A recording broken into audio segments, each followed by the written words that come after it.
और भगवान कन्हैया को देख करके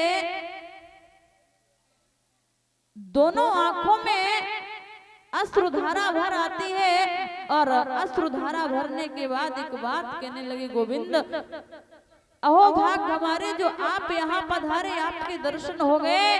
समझा करके एक बात कही है, माधव आपसे सिर्फ एक प्रश्न के बारे में जानना है। भगवान बोले पूछ लो, क्या पूछना है? जवाब दिया, पूछना ये है सिर्फ आप मुझे इतना बता दो कि मैंने ऐसा कौन सा पाप किया जिसकी मुझे ये सजा मिल रही है, जो मुझे बाणों की सैया पर सोना पड़ रहा है। केवल गोविंद इतना बता दो, मुझे नहीं मालूम है कि मैंने कोई ऐसा पाप भी किया। तो भगवान ने जवाब दिया है कि हे भक्तराज, ये जो आप पूछ रहे हो मैं बता दूंगा, क्योंकि ये आपके ही किसी न किसी कर्म की सजा हो। क्योंकि महाराज कर्मों का हिसाब भी भगवान नहीं करते, कर्मों का हिसाब भी कर्म ही करते हैं। कर्मों के हिसाब कर्म के पास ही लेखा जोखा है, वो भगवान भी नहीं करते।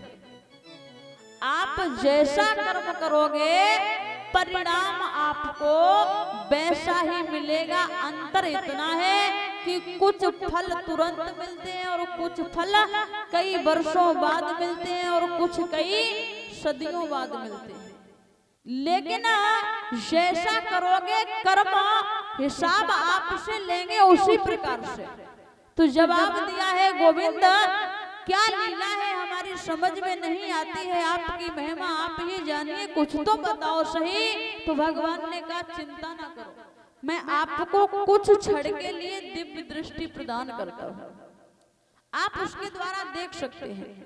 भगवान ने पिछले जन्मों के बारे में जैसे ही कहा है, उन्होंने देखना प्रारंभ किया। एक पिछला जन्म देखा, कुछ नहीं निकला, कोई पाप नहीं किया।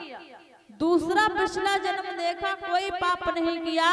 धीरे धीरे करके 10 पिछले जन्म देख डाले, लेकिन भीष्म पितामह ने कोई ऐसा पाप नहीं किया था जिसके बदले में उन्हें बाणों की सैया पर सोना पड़ा। अंत में एक बात कही, गोविंद अब हमारे वश की बात नहीं है। तब भगवान ने ध्यान रख करके देखा, पिछले 11वें पूर्व जन्म के बारे में, 12वें के बारे में, 13वें के बारे में, जब 14वां पूर्व जन्म देखा, तब देखा भगवान ने बताया कि हे महाराज, अब मैं आपको बताता हूँ कि आपने क्या किया था। बोले आप पिछले 14वें पूर्व जन्म में बहुत ही सुंदर राजा हुआ करते थे। एक दिन की बात है, आप अपनी सेना के साथ में शिकार खेलने के लिए जा रहे थे। आगे आगे आप थे, पीछे आपके सैनिक थे। लेकिन आपने देखा एक मार्ग में सर्प पड़ा है। आपको लगा ये सर्प, पीछे जो सैनिक आ रहे हैं देखेंगे नहीं, और इस पे जैसे ही घोड़े पैर रखेंगे ये मर जाएगा।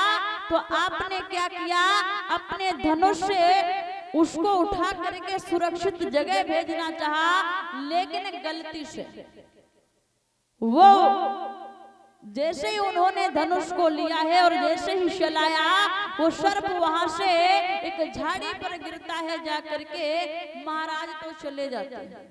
उस सर्प ने बहुत प्रार्थना की, भला कोई हमें बचा लो, लेकिन वहां उस जंगल में कोई बचाने वाला नहीं था। 1-2 दिन नहीं, 54 दिन तक उसी झाड़ी में अटका रहा। और जब उसने अपने अंतिम प्राणों को छोड़ा, तो उसने तुम्हें ये श्राप दिया था कि जिसने हमारी इस हालत को बनाया है, मैं उसे श्राप देता हूँ कि जब उसकी मृत्यु होगी, एक समय ऐसा आएगा ठीक इसी प्रकार से उसे अपने प्राणों को त्यागना पड़ेगा। तो हे महाराज, ये आपके ही कर्मों का परिणाम है।